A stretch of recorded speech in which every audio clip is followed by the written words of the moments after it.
Moi, mon analyse va pas être très pertinente, donc moi, ça me fait un peu rire de faire des dramas sur des protocoles hyper complexes qui se complexent un peu pour rien du tout, au final, qui répondent à pas vraiment de besoins. Mais voilà. Oui, le Alors ça, tu vois, besoin de ça dégène de m'étonne, trader. ça m'étonne que tu dises ça parce que, tu vois, à force de faire des lives avec Marius, il y a quand même eu un effet sur moi qui est que j'ai quand même pris conscience du fait que il y a peu de choses qui sont utiles dans l'écosystème et que grosso modo la décentralisation c'est une lubie et que ça doit pas être une priorité. C'est-à-dire que tu as deux choix. C'est soit tu développes un produit et tu te dis, bah, comme Hyperliquid, on décentralisera plus tard parce que la décentralisation, c'est pas une finalité en soi. C'est pas ton objectif. Ton objectif, tu vas dire, hey, les gars, on est décentralisé, venez chez nous. C'est de dire, hey, les gars, on fait un truc bien et on sera peut-être pseudo-décentralisé à un moment si ça vous intéresse. Surtout le gros sujet qu'on voulait aborder avec toi aujourd'hui, puisqu'on sait que tu es un gros détenteur et un gros utilisateur, il me semble, utilisateur d'Hyperliquid, bah, c'est un peu le drama récent Et oui. qu'il y a pu y avoir. Donc là, on a sorti un article ce matin là, sur ce drama-là. Est-ce que tu peux faire un petit récap pour ceux qui n'auraient pas suivi ce qui s'est passé Ouais, bien sur sûr. Hyperliquid?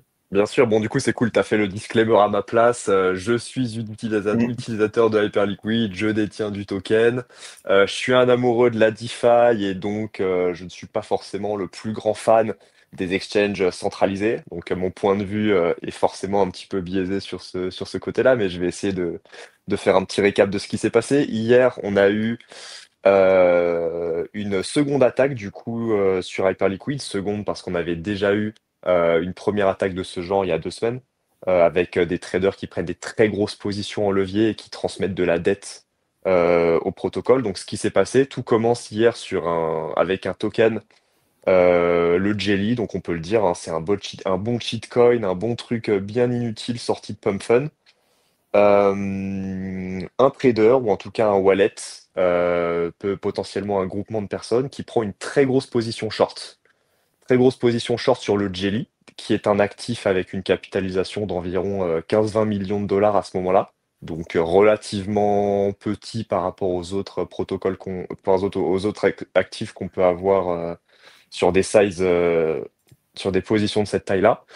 Et il prend Le un trader levier prend de... Tu sais de combien il le prend, le levier? Parce que je crois que déjà Hyperliquid avait baissé le levier maximum justement pour éviter un- que ça se Ouais, reproduise. je me rappelle plus, c'était pas levier 10, un truc comme ça. Enfin, c'était une grosse position en levier, donc avec une taille de plusieurs millions de dollars en levier, en short. Et ce qui s'est passé, c'est que le prix du token a un tout petit peu baissé, ce qui fait que le short s'est retrouvé en bénéfice pendant quelques instants, ce qui a donné la possibilité à cet utilisateur de retirer une partie de la marge qu'il avait sur cette position, ce qui a donc pour conséquence de rapprocher son prix de liquidation.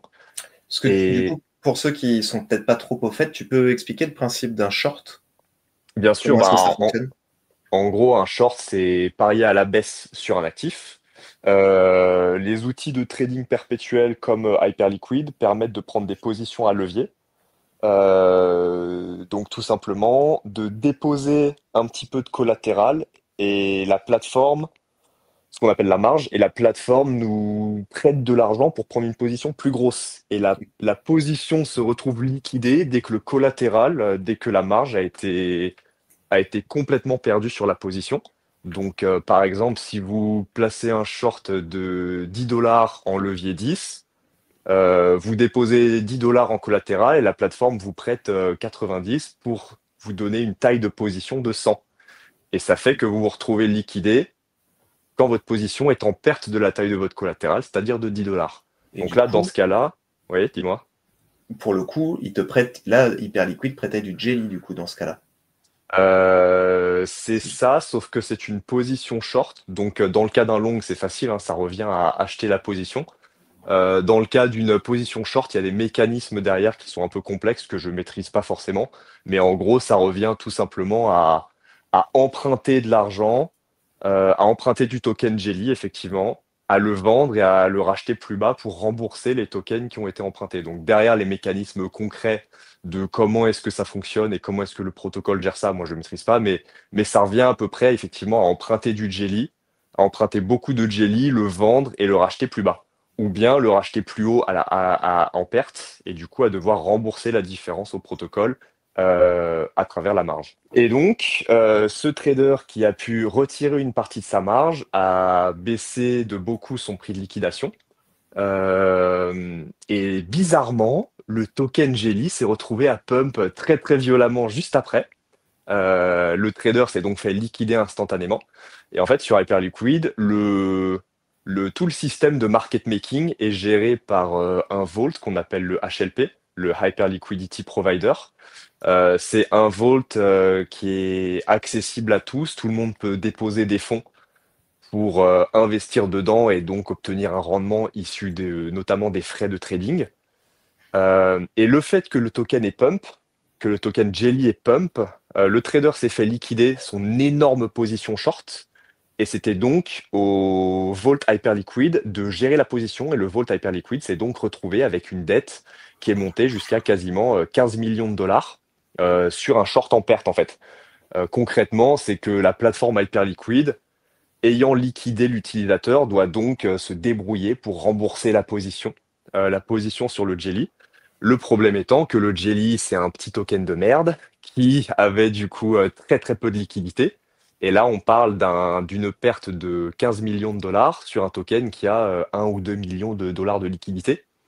Et donc concrètement, le protocole se retrouvait bloqué car pour rembourser la dette, pour couper sa position, il n'avait pas d'autre choix que de racheter le token derrière pour donc rembourser la dette. Sauf que le problème, c'est qu'avec si peu de liquidité, pour racheter du token afin de rembourser progressivement la dette, ça fait mécaniquement monter le prix. Et le Vault Hyperliquid était donc dans l'incapacité de rembourser sa dette, puisque pour racheter du token pour rembourser sa dette, ça faisait monter le prix, ce qui augmentait la perte sur le short en levier. Et du coup, situation très très compliquée pour Hyperliquid, d'autant plus que c'est la deuxième fois qu'une attaque de ce genre a eu lieu. La première fois, c'était sur une très grosse size sur Ethereum et Bitcoin il y a 2 semaines. Là, pour le coup, c'est un actif qui est beaucoup plus manipulable avec beaucoup moins de liquidité. Et là où c'est intéressant, c'est que les analyses on-chain montrent que ces wallets-là ont tous été fundés tout récemment par des exchanges centralisés. Vu les tailles, on se doute que c'est des gros acteurs. Les exchanges centralisés en question, hein, c'est notamment Binance et un peu OKX et d'autres. Et bizarrement, on se rend compte que c'est le cas également pour les wallets qui ont violemment acheté le token en spot à ce moment bien précis pour faire monter le prix. Donc le prix a été monté artificiellement par des wallets tout neufs issus de la part de très gros acteurs, exprès pour liquider la position, et c'est vraiment une attaque ciblée sur Hyperliquid. Et ça s'arrête pas là, malheureusement, parce que ça aurait très bien pu s'arrêter là et on n'aurait pas pu avoir forcément plus d'infos sur le fait que que ce soit une attaque de la part des exchanges centralisés. Et là où c'est, à mon sens, vraiment dégoûtant, vraiment écœurant de la part de l'écosystème, c'est que juste après, il y a eu des informations qui sont publiques sur X, où des individus expliquent aux co-founders de Binance qu'il suffit de lister le Jelly pour faire du mal à Hyperliquid et que potentiellement ils peuvent détruire Hyperliquid s'ils listent le Jelly maintenant. Et on se retrouve avec le listing le plus rapide de tous les temps et le token Jelly qui a été listé sous 15 minutes sur Hyperliquid et OKX en trading dans une tentative de faire monter le prix encore plus et pour, pour accentuer au maximum la dette de Hyperliquid. Sachant qu'en parallèle, sur la montée, il y a plein de traders qui ont pris des positions longues pour encore plus accentuer les déséquilibres et l'incertitude et la difficulté du protocole à rembourser la dette. Donc là où c'est assez impressionnant, c'est que les exchanges centralisés se sont tous alliés pour lister le token d'un coup. Et là, du coup, à ce moment-là, Hyperliquid avait deux options. C'était soit de rien faire et d'assumer des pertes titanesques à 8 chiffres, voire potentiellement de dire adieu à leur protocole pour respecter une pure décentralisation, parce que la dette pouvait facilement monter de sorte à liquider intégralement les fonds de réserve de Hyperliquid, les réserves qui s'élèvent à 200 millions de dollars plus ou moins. sur une très grosse position enlevée avec des listings de tous les exchanges centralisés. C'était franchement techniquement possible, hein, vu le peu de liquidité qu'il y avait sur le token. Donc la première option, c'était de rien faire et de faire en sorte que tous les utilisateurs perdent énormément d'argent, à la fois les gens qui ont déposé dans le Vault Hyperliquid, à la fois tous les gens qui ont tradé sur ce token. La deuxième option, bah, c'était de trouver un moyen de mettre fin à cette situation, et tout simplement, c'est ce qu'ils ont fait. Ils ont Hyperliquid a lancé un vote auprès de leurs validateurs, donc il y a 16 validateurs aujourd'hui sur Hyperliquid, dont 11 qui sont gérés par des entités extérieures et 5 qui sont gérés par la team. Pour le coup, cette information était connue et il y a des gens qui crient au scandale sur le fait qu'on ne peut pas parler de décentralisation alors que pour ces informations, on les avait. Pour Hyperliquid, la décentralisation, c'est un objectif à terme. C'est pas encore 100% le cas aujourd'hui et c'est assumé. Leur principale priorité aujourd'hui, c'est de développer leurs produits. Ils ont fait un vote pour tout simplement délister le Jelly, ce qui s'accompagne de mécanismes d'autoliquidation. Donc tout simplement, les positions sont toutes coupées d'un coup. Et derrière, de rembourser les utilisateurs. Et ce qu'ils ont fait, et là où pour le coup, là où c'est vraiment discutable, c'est qu'ils ont décidé de couper toutes les positions sur le Jelly, mais à un prix qui était bien inférieur au prix réel du marché.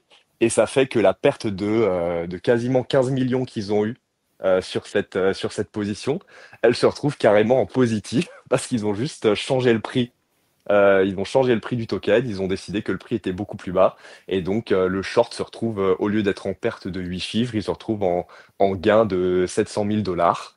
Et suite à ça, ils vont rembourser les utilisateurs qui étaient en longue, à l'exception des utilisateurs qui ont été identifiés comme étant responsables de cette attaque. Donc tout le débat est autour de ça, tout le débat est autour du fait qu'ils ont fait un vote auprès des 16 validateurs, dont 5 de la team, pour de 1 délister le token, ce qui moi me pose vraiment aucun problème, et de 2 potentiellement de délister à un prix qui les arrange sans respecter les derniers prix communiqués par les oracles. Ce qui là pour le coup est plus discutable. Voilà les faits. Moi je vais vous donner mon ressenti perso, c'est que pour moi, un protocole de finance décentralisé ou centralisé, la priorité principale, ça doit être de garantir les fonds des utilisateurs. Ici, ils se sont pris une attaque qui aurait pas dû arriver dans un marché sain et équilibré.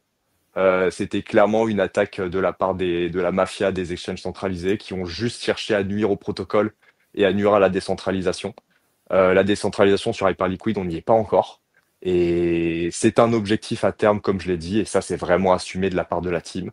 Ils ont réagi d'une certaine façon. Leur priorité, ça a été de garantir les fonds d'utilisateurs, et moi, je trouve ça honorable. Donc après, je comprends qu'il y ait des débats, mais en tout cas, ils en sortent carrément en bénéfice. Donc ça a fait beaucoup parler. Les gens qui sont pas investis sur Hyperliquid et qui ont envie, qui se sentent à l'écart et qui ont envie de voir le protocole mourir, sont très contents de pouvoir les attaquer sur l'aspect de la décentralisation. Tous les gens qui soutiennent Hyperliquid sont tous très satisfaits de la décision qu'ils ont prise et voilà, il y a débat, mais en tout cas, ça nous a fait une belle actualité à traiter pour les prochains jours. Tu m'étonnes. Je crois que Koban, toi, t'as un point de vue assez différent. Et c'est vrai que, bon, après, alors j'avais pas vu que Hyperliquid avait été impliqué dans là, je souligne ce que ZachXBT avait mis sur X. Je n'avais pas vu qu'Hyperliquid avait été utilisé par les hackers nord-coréens de Lazarus pour faire transiter des fonds. Mais effectivement, la décentralisation, c'est quand ça arrange, quoi. Ça, c'est réel. Ça, c'est complètement le cas.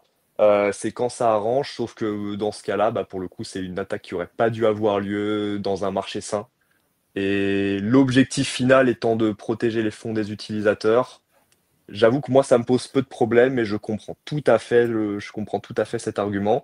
Et c'est vrai que ZachXBT relayait aussi un vrai déséquilibre sur l'aspect régulation et qu'il considérait qu'étant décentralisé, il pouvait rien faire, etc. Là, il y a tout de même eu un vote auprès des validateurs. Donc, certes, c'est que 16 validateurs, mais il y a eu un vote. Il y a eu un quorum qui a été atteint. Ils se sont comportés comme un protocole décentralisé devrait l'être. Ils n'ont pas eux-mêmes pris la décision et appuyé sur un bouton. Après, oui, bah, voilà, il y a 16 validateurs, il y en a 11 qui font pas partie de la team, c'est très peu, mais ça, on le savait, tu vois. Ouais. Mais là où c'est...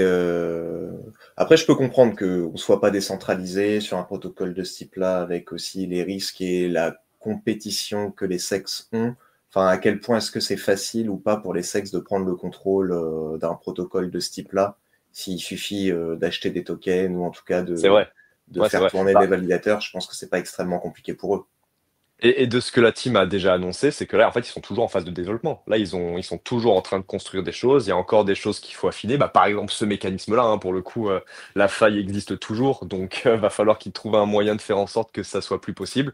Et malheureusement, de limiter de revoir le margining system ou bien de limiter les leviers sur des petits actifs ou tout simplement de mieux évaluer les nouveaux tokens qu'ils lancent. Ils ont du boulot, là, ils travaillent aussi beaucoup sur le lancement de leur layer 1 et de tout l'écosystème sur le Hyper EVM. Ils assument et disent eux-mêmes depuis des années que la décentralisation, la full décentralisation, on n'y est pas encore. C'est un objectif à terme. Et si on veut vraiment rentrer dans le jeu de la décentralisation, bah de un, il y a que Bitcoin finalement, Bitcoin potentiellement Ethereum, mais il y a aucun protocole aujourd'hui en crypto qui soit full décentralisé. Enfin, même Solana, c'est clairement pas le cas. Même Uniswap, Aave, etc. Donc c'est un peu injuste pour moi, à mon sens, d'aller attraper le col d'Hyperliquid juste pour ça. Et de deux, si on est vraiment un amoureux de la décentralisation, dans ce cas-là, on peut pas non plus soutenir le comportement des exchanges centralisés qui ont juste cherché à nuire et qui se sont précipités pour lister les tokens. Et pour moi, le message public de la cofondatrice de Binance à qui on dit liste le jelly pour tuer Hyperliquid qui répond OK, OK, c'est bien noté. Pour moi, c'est quand même assez dégoûtant de l'écosystème crypto en 2025 et malheureusement, c'est pas quelque chose. Pour moi, c'est une news qui, quoi qu'il arrive, est bearish pour l'écosystème, sans parler forcément du prix du hype ou du reste. C'est juste que bah, ça nous montre, ça nous rappelle que oui, on vit dans le monde de la finance. La crypto, c'est de la finance. Il y a des grosses institutions qui sont là pour faire de l'argent. Et malheureusement, c'est la réalité. On aimerait croire à un idéal décentralisé où tout tourne bien et où il n'y a pas d'attaque, mais la réalité, c'est qu'il y a des entités qui sont prêtes à tout. Ouais, bah d'ailleurs, il y a aussi d'autres déclarations. Je pense à la CEO de BitGate, voilà, qui en rajoute un petit peu. Bon, Ouais, bien sûr. en même temps, c'est le jeu. Après, hein, pareil pour DYDX, évidemment, eux, ils annoncent en plus 25% de buyback il y a quelques jours avant. Bon, bah, ils s'en frottent certainement les mains, hein. C'est sûr. Ah, bien sûr, bah, c'est évident. C'est parce que Hyperliquid dérange qu'ils subissent ce genre d'attaque et malheureusement, ils devraient être capables de. Il faut qu'ils s'en sortent, il va falloir qu'ils s'en sortent et ce sera potentiellement pas la dernière. Et voilà, c'est le jeu et derrière, on espère que. Enfin, les, les utilisateurs et les spéculateurs sur le token et les gens de l'écosystème espèrent que la team prend vraiment le sujet au sérieux et je suis persuadé que c'est le cas et qu'ils vont tout faire en sorte pour que ça se réplique pas. Mais en tout cas, ils ont du boulot. Une chose est sûre, ils ont du boulot. Ouais, il y a beaucoup de choses à dire hein, sur le souci et je pense que c'est difficile d'avoir une position très tranchée parce qu'il y a du bon et du mauvais partout. Ce qui est en train de se passer, ça ressemble à du bizutage. Hein. Que les sexes sont en train de bisuter hyper liquide, c'est le sentiment que ça me donne. Honnêtement, cette pratique, elle est juste complètement dégueulasse. C'est clair qu'il y a rien à tirer de positif de ce qui s'est passé et le fait que les sexes essayent d'enfoncer le clou sur un protocole décentralisé qui n'est pas décentralisé finalement, mais tout en l'étant, sans l'être. Bon, c'est un peu compliqué de ce côté-là, mais je pense qu'effectivement il y a un truc qui est vraiment important, c'est que tu l'as dit, hein, Pêcheur, Hyperliquid a besoin de travailler sur son protocole. Il y a un exploit qui a été fait il y a 2 semaines. On a un nouveau problème actuellement. Il y a vraiment dans la conception du produit quelque chose qui fonctionne pas. Et c'est un peu dommage de pas communiquer là-dessus, même si ça serait quand même très pénalisant pour le protocole et pour le token. Mais je pense qu'il faut vraiment appuyer là-dessus, c'est qu'il y a un vrai souci de conception. Donc c'est quand même une priorité qu'il faut résoudre. avant d'aller se chercher des excuses en se disant que les méchants sexes, ils ont essayé de nous faire mal. Oui, bon après voilà, c'est un marché qui est concurrentiel et je pense que les sexes, ils ont fini de se taper les uns sur les autres avec la faillite de FTX. Et aujourd'hui, ils sont installés d'une certaine manière et ils essayent de taper sur les autres. Donc, je trouve que c'est clairement pas génial pour l'avenir qu'on a envie d'avoir et avoir des protocoles décentralisés avec une gouvernance qui fonctionne, et avec une situation, enfin, positive pour chaque problème qu'on va rencontrer. On a vu d'ailleurs il y a quelques semaines avec Torchain, hein, ces problématiques qui avaient eu lieu également avec les validateurs entre quel est le bon choix à faire. Aujourd'hui, je saurais pas dire si le bon choix est celui qu'Hyper Liquide a fait en coupant toutes ses positions. Mais en tout cas, une chose est sûre, c'est que couper les positions à un prix de token qui les arrange, je vois pas dans quel monde en fait c'est positif. Si ce n'est effectivement pour préserver le capital des utilisateurs, mais les utilisateurs quand ils mettent de l'argent sur les protocoles décentralisés, ils sont conscients du risque. Donc bon, peut-être que vous voulez réagir là-dessus, mais moi je suis Écoute, pas. moi, j'entends ton point de vue, je l'ai beaucoup lu et du coup, je sais que c'est partagé par beaucoup de gens. Moi, en tant qu'utilisateur qui met des fonds sur un truc, si je me retrouve en perte, je suis content que le protocole me rembourse. Surtout que je pense qu'Hyperliquid sont conscients que là, c'était une erreur de leur part et que ça devrait pas, qu'il faudra pas que ça puisse se reproduire et donc faire en sorte que ça se reproduise pas. Et pour le coup, c'est quand même un truc qui a été voté par tous les validateurs. Donc, ok, il n'y en a que 16, ça reste un vote. Mais je comprends tout à fait que ça puisse être choquant. Et moi, je minimise la chose en me disant que c'était pour le bien des users et pour moi, c'est la priorité numéro un. Je comprends tout à fait que ça puisse être outrant et pour le coup, la décentralisation, oui, on n'y est pas encore sur Hyperliquid. Ça, c'est évident. Et ça a jamais été, ça a jamais été le cas. En gros, Hyperliquid, tu supportes la plateforme pour un idéal de décentralisation qui arrivera à terme. Mais effectivement, on en est encore loin aujourd'hui, et encore, on en était encore plus loin il y a quelques mois avec le lancement de l'EVM où je crois qu'il y avait 4 validateurs. Donc là, on est passé à 16, tu vois. C'est déjà mieux. C'est très loin de la réalité, de la vraie décentralisation. Mais petit à petit, ils vont y arriver. Et moi, je trouve quand même que cet événement était bénéfique pour Hyperliquid parce que je suis pas d'accord avec toi, je partage pas ton point de vue pour dire que leur système marche pas et que ça va pas. Par contre, il y avait une vraie faille. Il y avait un vrai problème qu'ils vont devoir résoudre. C'est ce potentiel de se faire exploiter comme ça sur le vault du HLP.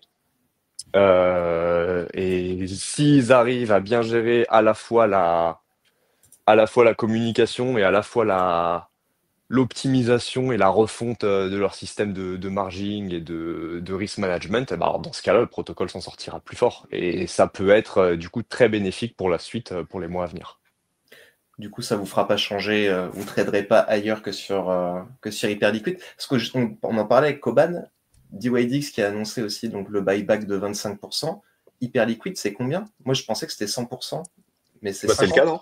Ouais, c'est Pour moi, 100%. c'est le cas. C'est 100% qui est réparti en deux parties. Une première partie va dans le HLP. Donc là, la grande majorité va dans le HLP. Et du coup, pour rémunérer ceux qui participent au market making via ce fonds-là. Et ensuite, dans l'assistant fund, il y a une partie qui va aussi. Si tu veux voir un peu, tu as un site qui s'appelle HyperDash qui permet de le visualiser. Avec en gros sur les 30 derniers jours les montants qui ont été générés par Hyperliquid et distribués à ces deux fonds. HyperDash, ça s'appelle. Ouais. Mais moi, ça m'empêche pas de penser que DYDX reste une très bonne plateforme.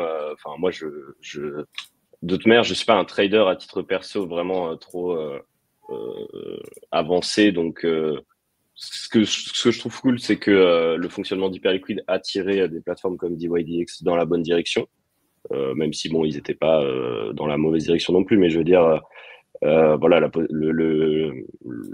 la création de l'équivalent du HLP sur DYDX et le rendement généré pour les utilisateurs via les frais, c'est une bonne chose. Donc c'est cool, ça crée de la concurrence saine dans l'écosystème et de la concurrence plus malsaine, mais vous en avez bien parlé avec les centralized exchange, malheureusement.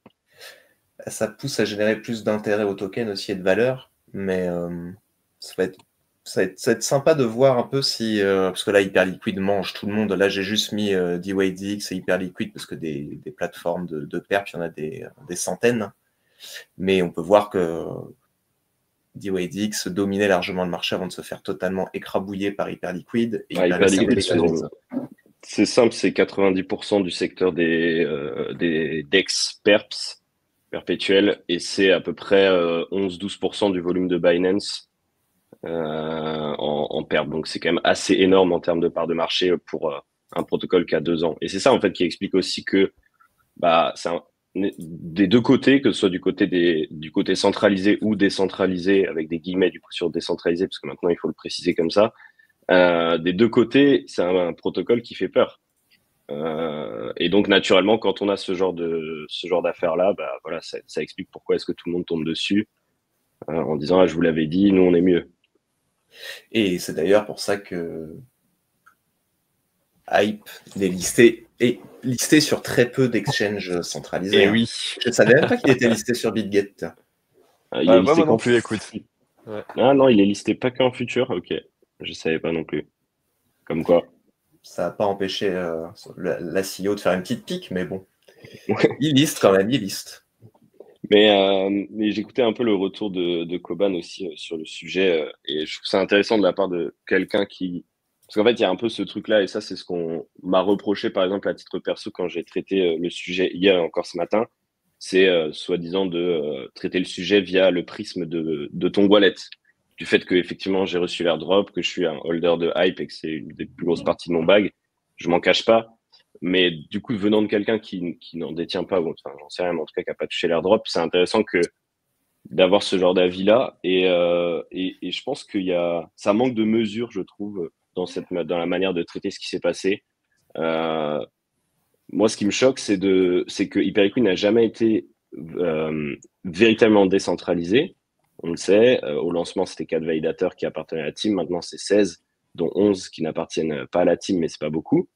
Mais ça a toujours été le cas. C'est-à-dire qu'ils ont vraiment littéralement dit, et il y a des posts qui existent du fondateur qui disent, notre truc, c'est on va créer un produit qui fonctionne bien, qui attire du monde. En gros, on crée le meilleur produit possible et ensuite, on ouvre la gouvernance et on voit ce genre de sujet-là plus tard. Et du coup, aujourd'hui, il y a un sujet la gouvernance est trop centralisée. Certes, il y a eu un vote de gouvernance pour prendre cette décision-là, mais il y avait que 16 personnes. On peut imaginer qu'il y a eu des discussions auparavant, ce qui n'est pas le cas puisque le vote s'est fait en 2 minutes, donc il n'y a pas eu le temps de faire des discussions. Mais bref. Et en fait, oui, c'est un faux problème pour moi. Mais là, si le vote se fait en 2 minutes, tu penses pas que la team était en discussion avec les autres validateurs? Non, ils ont tous intérêt à sauver le protocole, tu vois. C'était ça le raisonnement, je pense. Mais Koban a fait une très très bonne analogie, c'est celle de Torchain. Moi, j'avais beaucoup traité ce qui s'était passé sur Torchain la dernière fois. Et je sais pas si vous vous souvenez, il y a eu un validateur qui avait, c'est un résumé rapide que je fais, mais grosso modo, qui avait la possibilité de front-run tous les autres validateurs et qui avait pris une décision. Finalement, le vote des validateurs se fait, ils annulent cette décision-là et ils prennent une autre décision. Et ça se fait en l'espace de quelques minutes aussi, quelques heures pour essayer de solutionner le problème. C'est beaucoup plus décentralisé, Torchain, mais le résultat est le même, c'est qu'on arrive on prend la décision qui est la meilleure pour le protocole. Et là, la décision qui a été prise hier, c'était la meilleure décision à prendre pour le protocole parce que tu sauves les fonds des utilisateurs et surtout, tu le fais à toute vitesse parce que tu sais que si les autres listent le truc, si le token pète, en fait, tu te retrouves avec une merde encore plus grande à gérer. Et s'il y avait eu 1000 validateurs sur Hyperliquid, la décision aurait été la même, juste ça aurait pris 30 minutes, 1 heure, 2 heures à prendre et le résultat aurait été peut-être plus catastrophique. Ça, c'est pas grave. C'est le risque de la décentralisation, finalement, ça prend toujours plus de temps. Mais voilà, pour moi, c'est un faux problème, en fait, cette histoire de décentralisation de la gouvernance, c'est que le résultat aurait, dans tous les cas, été le même. Et là où je suis d'accord, c'est que l'info des 16 validateurs, en fait, c'est une surprise pour les gens qui connaissent pas bien, mais pour ceux qui sont un peu renseignés sur l'écosystème, on le sait déjà depuis longtemps. Donc en fait, l'argument principal qui est de dire ouais, en fait, Hyperliquid, c'est pas décentralisé, pour les gens qui connaissent le sujet, c'est pas une surprise. En fait, on a déjà l'info. Et du coup, je trouve l'argument de critiquer la décentralisation de Hyperliquid assez dur à prendre au sérieux parce que oui, bah, c'est rien de nouveau en fait. C'est rien de nouveau et c'est un objectif à terme. Et d'abord, la priorité, c'est de construire le produit. Mais si tu es un amoureux de la décentralisation, pour moi, tu te dois de soutenir les initiatives innovantes qui ont pour objectif à terme d'être totalement décentralisées. Ouais. Et voilà, ouais. Pour être Surtout quand on validateur, voit surtout quand on voit, pardon, mais que sur des protocoles qui ont misé sur la décentralisation, entre guillemets, dès le départ, tu as cité Uniswap, tu en as cité d'autres tout à l'heure, la gouvernance Bah a beau oui, être pseudo-décentralisée, on a vu en fait, si tu as 90% de vote oui pour un truc, à la dernière heure, tu as A16Z qui arrive, c'est ça. qui pose son bag et qui nique le truc. Donc bon, finalement, ta décentralisation, enfin voilà, elle est pas toute blanche ou toute noire. Et dans toute cette histoire, il y en a qu'un qui dit rien, qui mange ses petites cacahuètes et qui profite. C'est le seul c'est le seul qui peut parler de décentralisation comme il faut. Voilà quoi. Qui est peinard derrière son truc là, qui avait pas dit un mot depuis tout à l'heure. il laisse les faits parler pour lui. Moi, mon analyse va pas être très pertinente, donc moi, ça me fait un peu rire de faire des dramas sur des protocoles hyper complexes qui se complexent un peu pour rien du tout, au final, qui répondent à pas vraiment de besoin. Mais voilà. Alors ça, tu vois, trader. ça m'étonne que tu dises ça parce que tu vois, à force de faire des lives avec Marius, il y a quand même eu un effet sur moi qui est que j'ai quand même pris conscience du fait qu'il y a peu de choses qui sont utiles dans l'écosystème et que grosso modo la décentralisation c'est une lubie et que ça doit pas être une priorité. C'est-à-dire que tu as deux choix, c'est soit tu développes un produit et tu te dis bah comme Hyperliquid, on décentralisera plus tard parce que la décentralisation c'est pas une finalité en soi, c'est pas ton objectif. Ton objectif, tu vas dire, hey, les gars, on est décentralisé, venez chez nous. C'est de dire, hey, les gars, on fait un truc bien et on sera peut-être pseudo-décentralisé à un moment si ça vous intéresse. Et par contre, je suis pas d'accord sur l'utilité. Je pense qu'aujourd'hui, tu as quelques secteurs qui sont utiles dans l'écosystème crypto. C'est les stablecoins, c'est les protocoles de lending et c'est les applis de trading. Il y a pas, à part ça, évidemment, j'exclus Bitcoin dans tout ça. Hein, je parle de l'écosystème crypto. T'as pas beaucoup d'autres cas d'usage qui sont vraiment utiles. Je peux pas dire que le trading c'est pas utile. Tu auras toujours des man qui voudront trader les cryptos. Non, mais c'est que forcément, tout ce que tu cites, enfin, tu cites les stablecoins, mais en réalité, tous les autres aspects que tu cites, c'est parce que les stablecoins existent. Si les stablecoins n'existaient pas, on n'aurait pas tous ces cas d'utilisation, lending, etc., toute la DeFi. Et donc, les stablecoins sont des actifs qui sont hautement centralisés. Enfin, je ne veux pas vous l'apprendre, quoi. Ah, mais ça, c'est un autre sujet. Mais oui. Ouais, non, mais donc, moi mon point de vue, c'est que Ethereum, tout ça, c'est très bien. Et pour moi, la seule manière que Ethereum puisse continuer, enfin tout l'écosystème altcoin de manière générale puisse continuer à prendre de la valeur et à attirer des utilisateurs, c'est d'arrêter de faire croire qu'il y a une sorte de décentralisation, etc. Comme ça, il n'y a pas d'ambiguïté quand il y a un hack ou quand il y a un problème. C'est directement, on prend la décision, on sauve le protocole et tout se passe très bien. Mais le problème que moi, je dénonce, c'est qu'il y a cette ambiguïté qui voilà, qui reprend mes phrases hors contexte. Non, pour moi, il faut juste arrêter de se voiler la face et de prétendre à une pseudo-décentralisation. Quand tout un réseau dépend de stablecoins qui sont gérés par une entreprise centralisée ou par deux qui sont ultra régulés et qui dépendent d'autorités internationales, voire de la Fed, par exemple, ou de l'OFAC ou autre, juste on est loin de l'idéal, quoi. C'est juste le... Oui, mais tu penses pas que c'est une bonne chose d'avoir des protocoles qui ont pour discours et pour ambition à terme de devenir décentralisés? Je pense que c'est bien au contraire versus des entreprises qui sont gérées par un leader, un CEO qui peut être un criminel, qui peut aller en prison pour citer personne. C'est bien, tu vois, d'avoir des initiatives, de se dire, OK, bah, l'objectif, ça reste de laisser la gouvernance et les décisions dans la main des utilisateurs. Je trouve ça noble et effectivement, on en est très loin et il y a quasiment aucun protocole qui peut se vanter de l'avoir fait.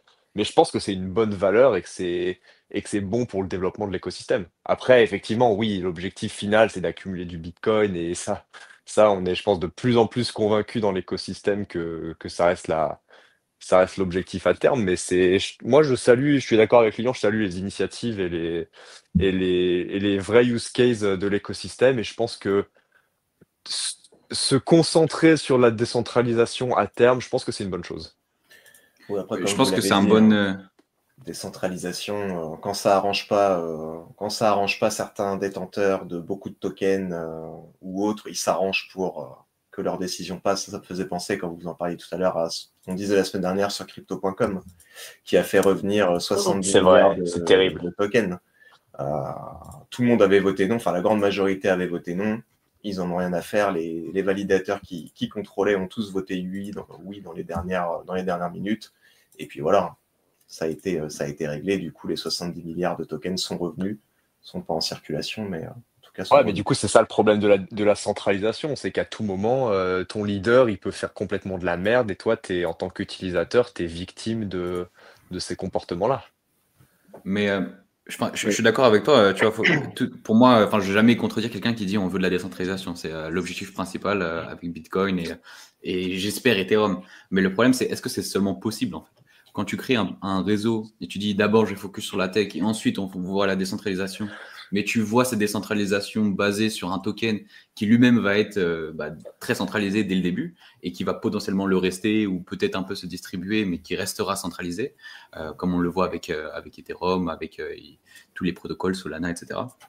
Les tokens sont très, très décentralisés. Donc, est-ce que même c'est possible dans des systèmes de proof of stake, même de proof of work, de passer d'un centralisé à décentralisé? T'as raison, bonne réflexion, et c'est pour ça déjà que Hyperliquid a un avantage par rapport à d'autres, c'est le fait qu'il n'y ait pas de VC qui a accumulé une énorme portion de la supply, tu vois. Mais je suis d'accord avec toi, c'est un idéal, et effectivement ça a l'air compliqué. Vu comme aucun protocole a réussi à le faire, c'est sûr que c'est Mais aussi, facile. Tu peux te demander, est-ce que même c'est nécessaire? Parce qu'au final, si tu commences par dire, on se focus sur la tech, ensuite la décentralisation, les gens ils vont dire, ok, décentralisation, c'est pour plus tard, je m'en fous, est-ce que j'utilise le produit maintenant? Oui, non. Si c'est non, ils viendront peut-être plus tard quand ce sera décentralisé. Si c'est oui, ils vont l'utiliser, et au final, ça va être les utilisateurs de demain. Et au final, eux vont demain aussi s'en foutre que ce soit décentralisé. Donc, ils vont potentiellement rester toute leur vie sur un protocole. Donc, au final, d'une, c'est potentiellement pas possible. Et en plus de ça, c'est même peut-être pas nécessaire. Et en plus de ça, ça peut même compliquer le développement de la plateforme et la plateforme pourrait très bien marcher en assumant sa centralisation. Et moi, c'est la même chose que ce soit Hyperliquid, Ethereum, etc. C'est juste une lubie, une utopie qui est jolie, mais qui a peu de chances d'être réalisée un jour. Ton combat, Marius, c'est un peu comme ceux qui disent crypter au lieu de chiffrer, quoi. C'est vraiment une question de. C'est une question de définition au final. Parce qu'en fait, quand on dit le mot décentralisation, tu vois, tout de suite on imagine quelque chose de non censurable, avec aucune entité qui peut prendre le contrôle, ce qui est le cas pour Bitcoin. Mais quand on parle d'Ethereum décentralisé, on oublie en fait tous ces aspects qui font que en fait que Ethereum n'est pas décentralisé. Mais les gens vont vont s'imaginer que parce que c'est sur une blockchain, et c'est aussi une ambiguïté qui est entretenue sur certains articles ou certains médias, que même Cryptos a par exemple. Et que moi je combats. Et en fait, quand tu entretiens cette ambiguïté, les gens vont se dire, je vais utiliser Ethereum, Hyperliquid et tout, je vais être non censurable par défaut, alors que la réalité est complètement différente, quoi. Bon, j'ai une question par rapport à ce que tu dis, Lilian. Est-ce que vous pensez pas qu'il y a une grosse partie des volumes et des utilisateurs qui sont sur Hyperliquid dans l'espoir d'avoir un deuxième airdrop? En fait, franchement, je pense qu'il y en a, dans le sens où, comment dire, si tu reviens un petit peu en arrière, tu vois, le premier airdrop de Hyperliquid, les 2 saisons, c'était clair et net. Elles étaient là, il y avait les programmes de points, tu accumulais tes points toutes les semaines, ça fait grandir le protocole, et pourtant, il n'y a pas tant de gens qui sont venus dessus, puisqu'il y a eu 100 000 utilisateurs éligibles, moins que ça. Depuis, le protocole a doublé, triplé sa TVL, l'open interest a continué de croître alors que les saisons étaient terminées. Est-ce que c'est parce que les gens ont compris l'intérêt du truc après l'airdrop et se sont dit « Ah, c'est stylé, je viens, je l'utilise » Est-ce que c'est les gens qui pensent que ça va être lié à un futur airdrop? J'en sais rien, mais il n'y a pas de campagne ouverte aujourd'hui, tu vois. Et donc, je trouve que ce serait un peu étonnant de dire quand il y avait une campagne qui était ouverte, personne n'allait dessus ou peu de monde. Là, il n'y a pas de campagne qui est ouverte. Et là, il y a tout le monde qui vient en se disant il y aura un airdrop saison 2, alors qu'il n'y a jamais eu, enfin saison 3 du coup, il n'y a jamais eu de promotion ou quoi que ce soit de la part de l'équipe. J'en sais rien. Franchement, moi, Ouais, je moi pense qu'il y a un peu des je deux. suis d'accord avec ça. Et quand tu regardes d'ailleurs les campagnes à points là, de la saison 1, enfin de la saison 1 et 2 techniquement, tu vois que le moment où les points s'arrêtent, le volume sur Hyperliquid continue de monter pendant plusieurs semaines derrière. Ça veut dire qu'il n'y a plus de points à gagner et pour le coup, il y a de plus en plus d'utilisateurs Ouais. sur la plateforme. Et pour le coup, sur Hyperliquid, c'est pas le problème qu'on a sur d'autres écosystèmes. Là, il n'y a personne qui a des infos, il n'y a pas d'insider. Et Ouais. ça montre Sachant que ce que que tu dis, vraiment les gens se rendent compte du protocole et que ça résout ses promesses et que c'est un pour, bon truc. pour compléter ce que tu dis, en fait, entre les deux saisons, il faut rajouter que il n'y avait pas d'annonce de saison 2. On pensait tous que c'était terminé. Ce qui fait que ceux qui ont continué en mai Exact. dernier pensaient qu'il allait y avoir l'airdrop, ils ont juste continué parce qu'en fait, bah, le protocole les Ouais. intéresse. Donc il y a un peu des deux, il y a un peu des deux Ouais, nécessairement. ça, Il c'est y a des intéressant. farmers, c'est sûr, Quand tu mais vois, pour le ouais. coup, l'outil est cool, ouais. Quand tu vois ça sur le système de points, ça c'est intéressant parce que tu as aussi le mirage du fee switch où tous les protocoles te promettent un fee switch en pouvant te faire, enfin, en te faisant miroiter ça pour essayer de maintenir le cours de leur token. Et en fait, c'est même plus intéressant pour les invests ou les détenteurs du token actuellement de faire miroiter un potentiel fee Ouais, switch c'est que vrai. de réellement l'activer. Un peu comme si Hyperliquid faisait miroiter un potentiel airdrop sans jamais vraiment le faire. En tout cas, pas Ouais, de la bah manière dont on attend. là, on sait qu'il reste encore un très gros morceau, plus de 40% de la supply à distribuer. Je pense qu'ils ont tout intérêt à jouer cette carte-là et à rester mystérieux et à attendre un peu et à potentiellement rien dropper dans les 6 prochains mois, voire attendre un an, tu vois. C'est dans leur intérêt et franchement, ils auront raison de le faire. Il leur reste une énorme cartouche marketing. Il leur reste encore plusieurs, je crois, 8 milliards à distribuer, 6 ou 8 milliards à distribuer au prix actuel, donc ça peut monter si le token remonte. C'est effectivement un outil de fou sur leur marketing, mais quoi qu'il arrive, là, en tout cas, il y a peu de spéculation sur l'airdrop et il y a beaucoup de spéculation sur l'airdrop. Enfin, moi, en tout cas, c'est mes hypothèses perso qui seraient basées plus sur l'utilisation globale de l'écosystème et notamment l'activité on-chain sur leur EVM, sur le Hyper EVM. Donc, Ouais. si les volumes augmentent et si l'activité augmente sur le trading, bah c'est entre autres parce que l'outil est génial et pour le coup, ils ont créé euh, une communauté incroyable sans avoir juste en construisant un produit. Pour le coup, c'est assez fou. Quand tu regardes, moi, c'était mon approche là ces derniers mois, c'était que je travaillais beaucoup par écosystème. Donc, j'ai beaucoup étudié ce qui se faisait sur Eclipse, Berachain, Movement, Story. La plupart de ces protocoles ont eu pour stratégie de, un, construire un écosystème, puis de deux, lancer leurs produits. On a vu, bah, notamment avec Berachain, qu'en fait, ça marchait pas, tu vois. C'est que ok, tu crées un écosystème, mais le moment où tu lances ton produit et ton airdrop est live, bah, les gens, ils prennent leur billet, ils s'en vont. À Hyperliquid, ils ont fait l'inverse. Ils ont d'abord lancé un produit, et un produit qui marche et qui marche super bien. Et l'écosystème s'est construit en parallèle, et la communauté s'est construite en parallèle après, à travers l'utilisation. Et aujourd'hui, on a une communauté qui est vraiment super forte sur tout l'écosystème Hyperliquid, et beaucoup de gens qui utilisent tout l'écosystème, qui achètent des NFT, qui font de la DeFi sur le VM. Rien à voir avec le trading, tu vois. Genre le pair depth aujourd'hui, ça reste leur solution principale. Mais pour le coup, ils en ont même pas forcément. Enfin, ils ont une grosse hype qui s'est créée, une communauté super forte qui s'est créée en parallèle de ça. Et du coup, c'est super bullish pour les prochaines semaines et pour les prochains mois sur le Mm. développement de l'écosystème.